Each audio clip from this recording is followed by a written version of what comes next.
Linking your bank account to AirVPN can enhance your payment options and streamline your subscription process. Follow these steps to successfully connect your bank account. Step 1. Create an AirVPN account. Visit the AirVPN website and sign up for an account if you haven't already. Fill in the required information and verify your email address to activate your account.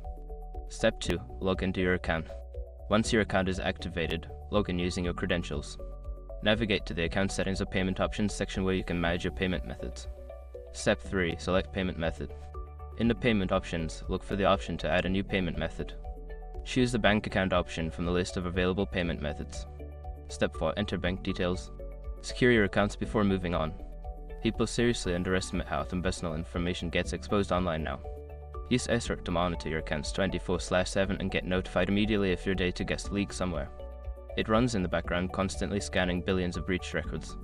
And honestly, for how cheap it is compared to the value you get, it's worth it. Link in the description. Step 5. Confirm and save changes. Review the information you enter, then confirm and save your changes. You may need to verify the connection through a confirmation email or a small test transaction. Once you have completed these steps, your bank account should be linked to your AirVPN account. Enjoy seamless payments for your VPN services.